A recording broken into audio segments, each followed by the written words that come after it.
The third ordinary session of the 2020 legislative year is on in Parliament, with calls from the National Assembly and the Senate to consolidate peace in the country and for a feasible state budget for 2021. Kalurers traumatized in the Adamawa region by highway robbery and animal theft benefit from the security belts put in place to neutralize the criminals and to restore peace and tranquility in a hard-working community. The indomitable lions of Cameroon edged the Mambas of Mozambique 4-1 in a qualifier for the 2022 Africa Cup of Nations at the Reunification Stadium in Douala. The exciting and physical encounter in this newscast. Good evening and thanks for joining us. Those were the headlines of the 7:30 news. We apologize for the late start.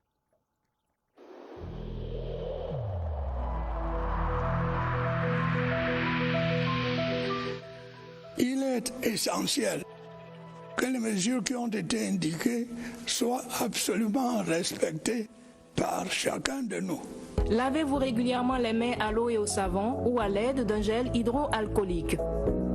Restez à au moins 1 mètre de distance des autres personnes, surtout si elles toussent, éternuent ou ont de la fièvre. Si vous avez de la fièvre, de la toux ou des difficultés à respirer, consultez un médecin.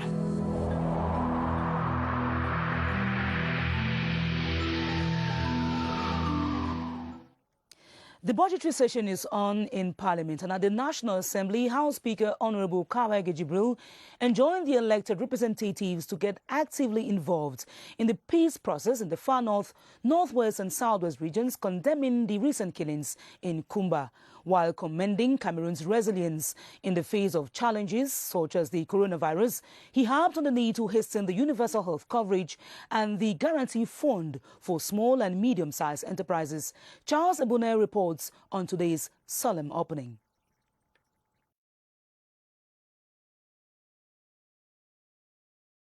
One by one, lawmakers, government officials and others involved in parliamentary work trooped to the conference center for the last ordinary session of the National Assembly for the year. At the helm of the government bench, Prime Minister Joseph Dion-Gute and other constituted authorities of the state.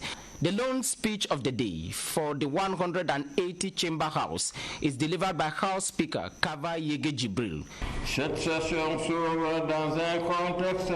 This session opens in a particular context marked by multiple crises in our country and in the world. In Cameroon, the security situation remains disturbing in the far north, northwest and southwest. Concerned with the security situation in the far north, northwest and southwest regions, the House Speaker hailed government's handling of the coronavirus pandemic. Despite the crisis, Cameroon remains solid in pursuing its march forward under the leadership of President Paul Biya. A minute of silence was observed for recently deceased parliamentarians as the House Speaker tasked each to work for peace in Cameroon in a session to adopt the next finance bill of the state. The third ordinary session of the 2020 legislative year at the Senate opened with the senior vice president Abubakar Abdullahi expressing disgust over the murder of school-going children in Kumba and calling for the arrest of the authors of the hideous task. The plenary, attended by members of government, members of the judiciary and the diplomatic corps, he cancelled on the scrutiny and adoption of a 2021 state budget that will boost the country's economy. Senate's correspondent Charles Anyangwe tells us more. After 4 months of recess, senators are back in the House chamber for the November session of Parliament. Opening the budgetary session at the Yaoundé Conference Center this Thursday, the senior vice president of the Senate, Abubakar Abdullahi, sitting in for Senate President, condemned in strong terms the barbaric act committed in Kumba, during which 7 students were murdered by separatist fighters. It is something that touched the entire world, the entire nation, and the Senate cannot be indifferent to that. The senior vice president urged foreign countries harboring the sponsors of such criminal international acts to support Cameroon in tracking down such individuals. Abubakar Abdullahi also stressed on the fact that the November session is essentially to scrutinize the finance bill for 2021. The macroeconomic environment of the country, as it is elsewhere, is marked by slowdown in the economic activity due to many causes, the most important of which is the health crisis related to COVID-19. The COVID-19 pandemic, according to some senators, should be one of the issues to be addressed during this session.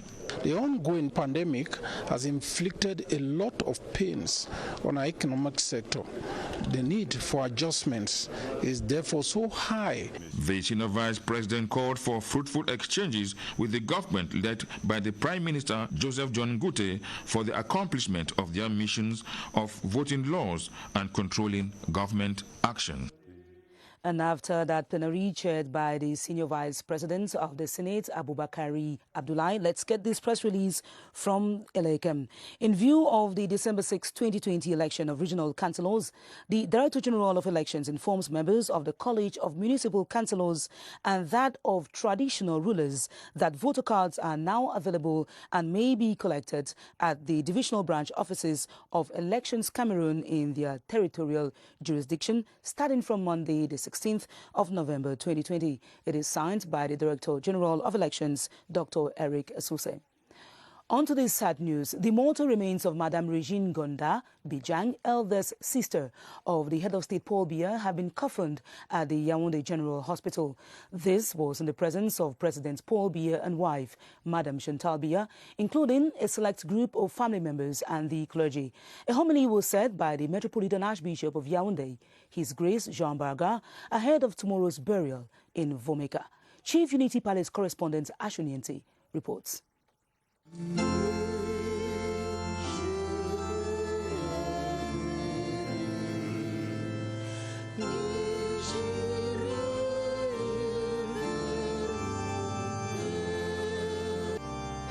Her name was Regine Ngonda Epous Bijang, eldest daughter in a family that has the honor of producing the head of state of Cameroon, Paul Biya.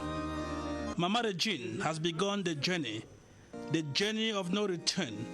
Her body is now coffined at the Yaoundé General Hospital in the presence of President Paul Biya and his wife Chantal, solid on their feet, both wearing black face masks and leading a very small group of family and aides, visibly afflicted but bearing grief with dignity, all in strict respect of the COVID-19 barrier measures dictated by government. In the requiem at the mortuary, the Metropolitan Archbishop of Yaoundé, His Grace Jean Barga, anchors his homily on the importance of love talked about by St. John. He says the departed woman was an epitome of love that she showed not only on her immediate family, but especially to Cameroon through President Paul Biya. And beyond that, she impacted several generations of people who today grieve in her demise. His Grace Jean Barga says, though dead, it is a new chapter of hope and everlasting happiness that has opened for the departed lady. He has urged Cameroonians to borrow a leaf from the life full of love she led. After the requiem, additional benedictions are undertaken on the body by the prelates with the full participation of the head of state and his wife in consonance with Catholic tradition. Madame Regine Ngonda Epous Bijang, who died aged 92, will be buried in the family tomb in Mbomeka in the South region this Friday. On to another sad note, the late president of the Chamber of Agriculture, Fisheries, Livestock and Forests, Joseph Hola Mata, has also begun his journey to eternity. The 59-year-old who died last September in Tunis, barely months after his appointment to the structure, was paid homage today at the morgue of the referral hospital in Yaoundé. The one-time Secretary of State, member of the National Assembly and senator will be buried in Zulabot. Constantine Bum reports.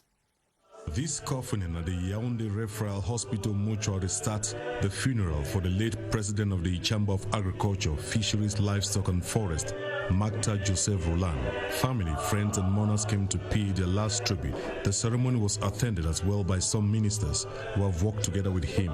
The brief ceremony was followed by an official tribute at the conference hall of the Chamber of Agriculture.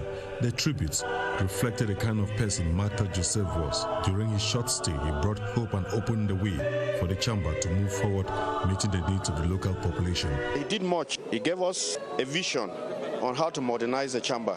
He gave us hope on how to mobilize the resources for the Chamber. He equally taught us how to mobilize the rural world so as to improve on our agriculture. He died at the age of 59 in Tunis, capital of Tunisia, on September 22, 2020. He was a former senator of the ruling CPDM and spent only 4 months at the head of the Chamber, where he had little time to put his vast experience to the service of the Chamber. His mortal remains will be laid to rest in his hometown, Yokaduma. May the souls of the departed rest in peace.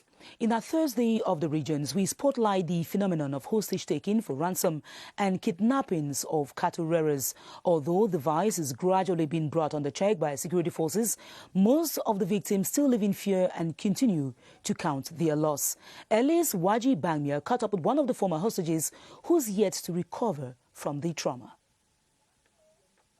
Fear, anxiety and depression grips any inhabitants of Yokotonu village each time the words hostage-taking are mentioned. The ruler, Muhammadu Maruf, vividly recalls how he was kidnapped on December 24, 2019. Ils sont descendus chez moi. Des hommes armés. Heavily armed men stormed my house that day and forcefully got into my room. I did not resist and they asked me to follow them. Trop insister pour me défendre. After forcefully trekking for 3 days, the kidnappers finally settled with Maruf in one of their camps. Ils ont exigé un montant de 70 millions. They called my relatives and requested 70 million francs as ransom. From that day, I went through untold sufferings, batterings of all sorts. The kidnappers were constantly on the move, going through mountains, rivers, bushes, and lots more. On March 26, 2020, Maruf was released. Though a free man today, the traditional ruler still fears the unknown and calls on the population to remain vigilant. A security build has been enforced by forces of law and order in the region to stop the recurrent highway robbery, cattle theft and even the trafficking of light weapons, characteristic of the area. Their professionalism and the collaboration of the population have led to a considerable return of calm and serenity, with a good number of arrests recorded. Amos Eno Nyaketagbo tells us more. In times past, it was difficult for a week to go by without cases of abduction recorded in the Adamawa region. The targets were mainly rich cattle breeders or businessmen who could readily cough out huge chunks of money in exchange for their freedom or those of their loved ones. For example, in 2018 only, there are reports of 150 abductions with a lump sum of 500 million paid as ransom. The personal implication of the highest authority in the nation through the dispatching of a specialized unit of the gendarmerie to add up to the existing combat troops on the ground yielded fruits. This population is going about its activity without hindrance. All the schools are open, rural villages safe. There is no cases of hostages taken. Thanks to the dexterity of the defense forces in restoring peace and serenity, deserted villages have regained life as those who fled are returning in their numbers. Abandoned economic activities have been reignited. In other news, a series of major public conferences on regionalization and institutional innovations have been launched at the University of Yaoundé too. Today's keynote speaker was the Minister of Decentralization and Local Development, Georges Elanga Obam, who expounded on the reforms on the law on regional and local authorities, amongst them the disbursement of 15% of the state budget to local authorities and a special status for the Northwest and Southwest regions. Beatrice Lawsamba reports.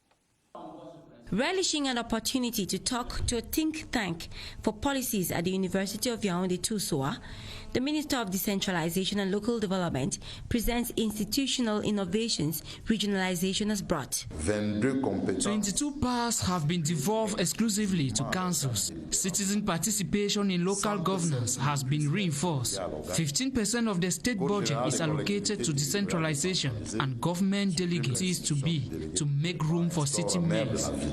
The decision to create decentralized regions is said to have been born out of research, and its implementation is expected to be preceded by solid research which the university walls provide.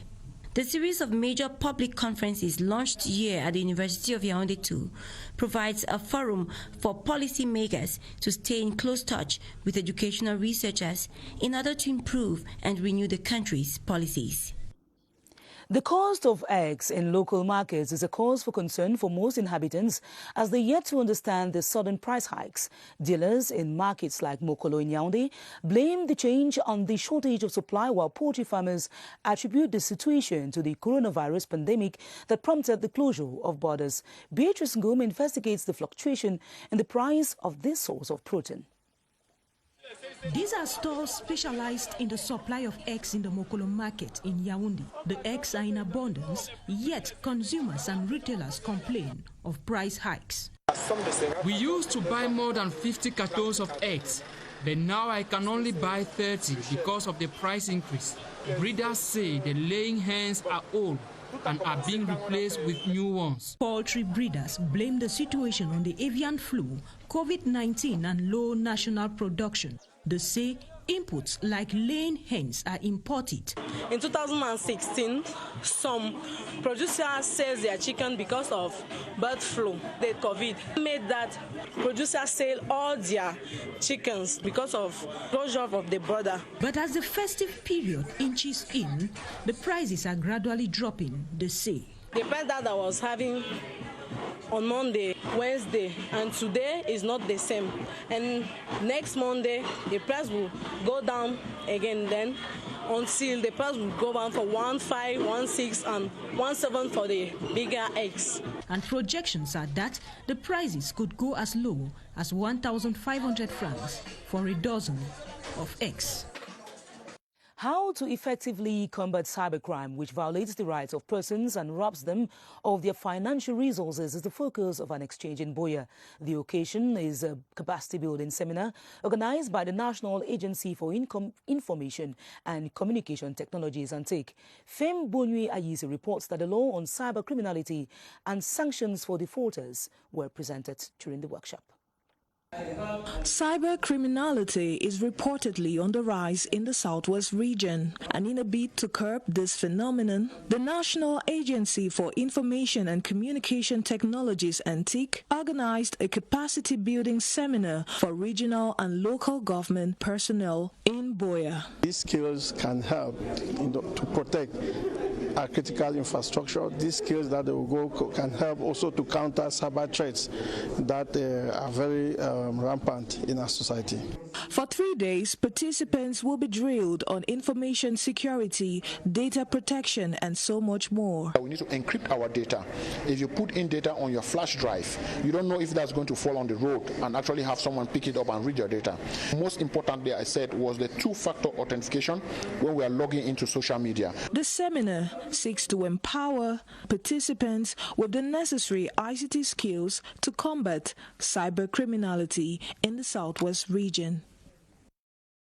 Some trainees of the African Institute for Computer Sciences in Fu and in Marwa have received end-of-course attestations.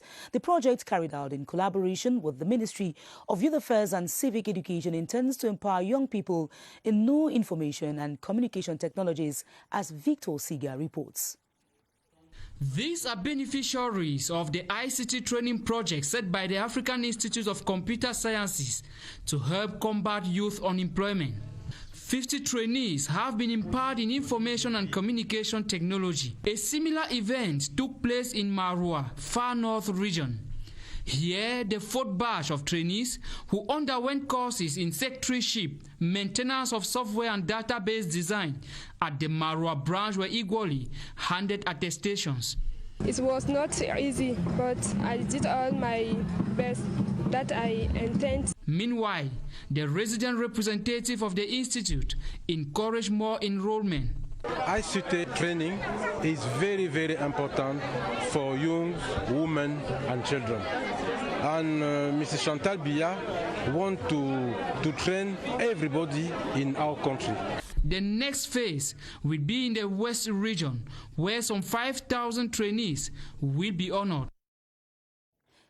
Still in health, the 2020 International Summit of Board of Directors and Staff of Pediatric Adolescent Treatment in Africa is underway on the theme Reaching Goals and Rebuilding the Front Line of Pediatric and Adolescents HIV Service Delivery during COVID-19. Members are those expected to design ways of addressing the pandemics and other non-communicable diseases. Victor Siga once again.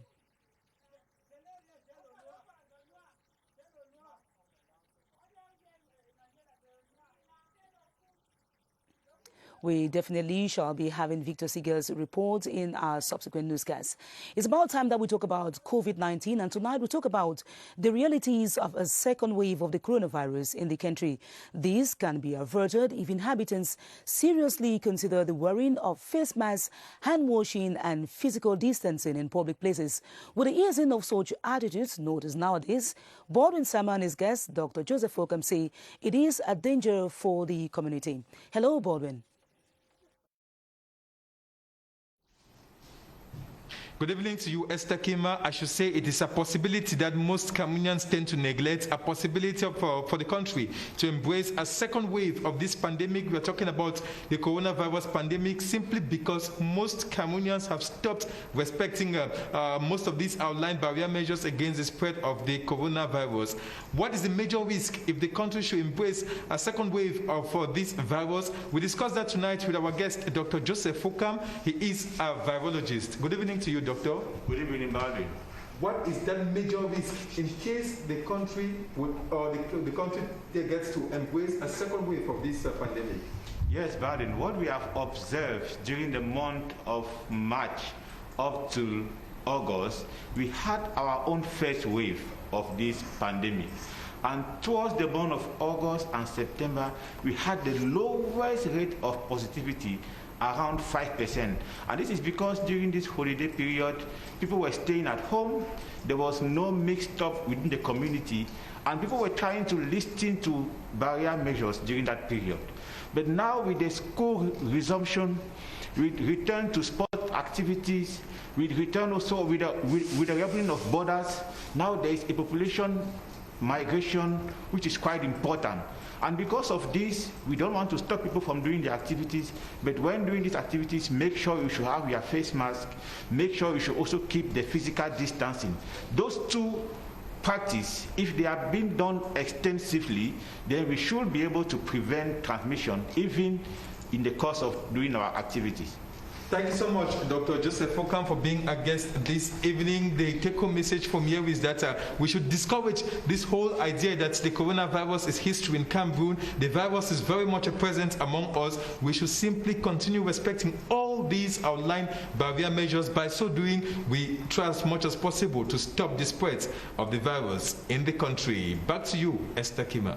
Thanks very much, Baldwin Sama. It is vital that we stay indoors if we can and go out only when it is absolutely necessary. Now on to one of our top stories. The Indomitable Lions of Cameroon have put up a scintillating game against the Mambas of Mozambique. They beat their opponents today 4-1 at the Douala Reunification Stadium. The Lions have thus consolidated their lead in Group F with 7 points. Baldwin Sama has the highlights of the encounter.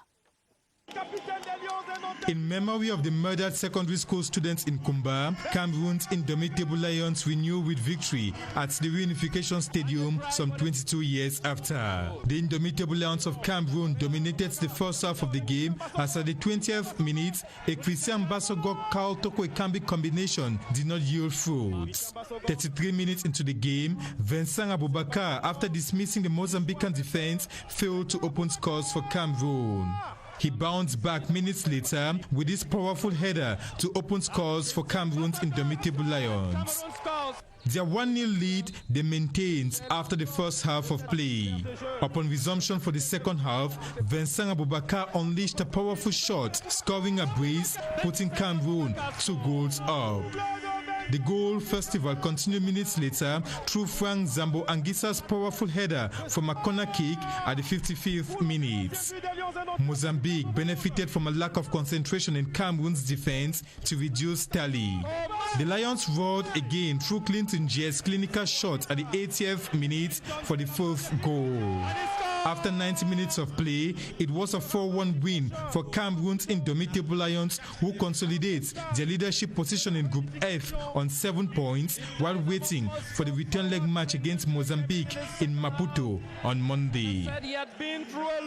Still in sports, an extensive sports center has been constructed by the Ministry of Finance to promote tourism and leisure in the country. It is lodged at the Mundi Hotel in Mefu and Afamba division of the center region and will host Shan and AFCON teams. Daniel Ekonde presents the facility.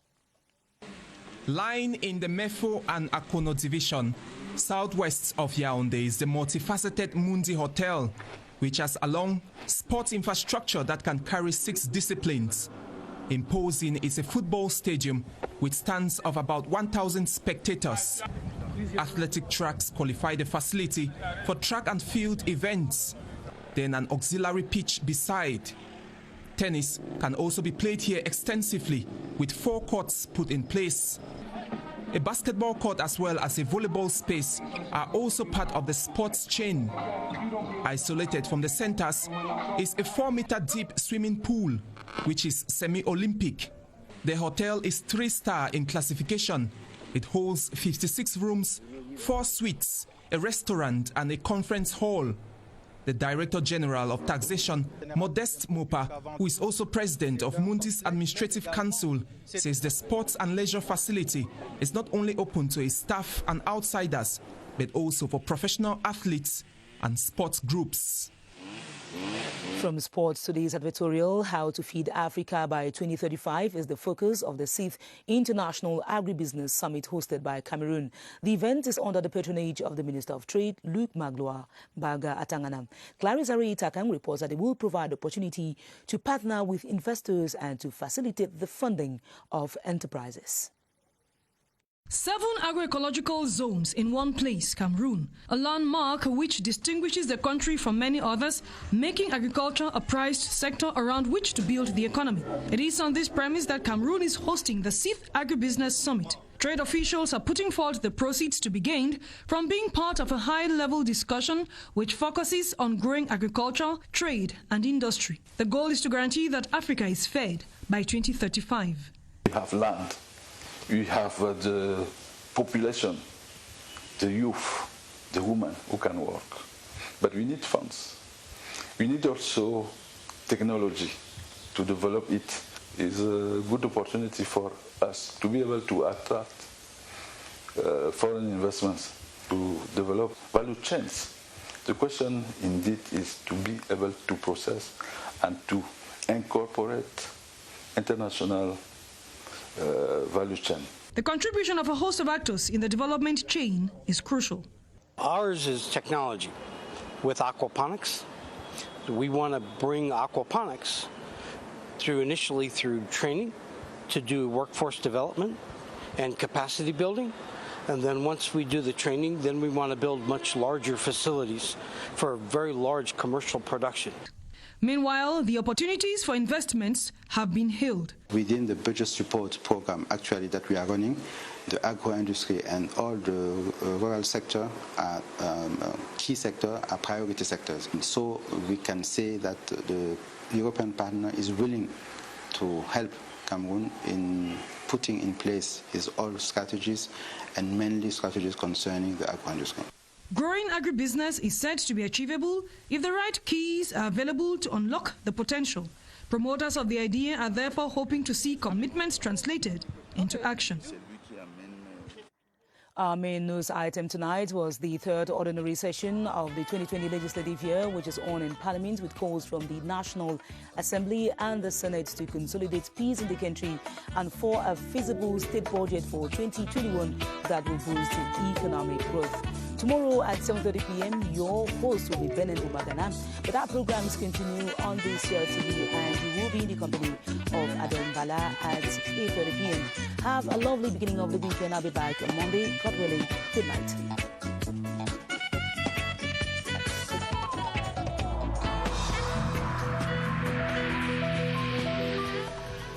In this connection, we should avoid stigmatizing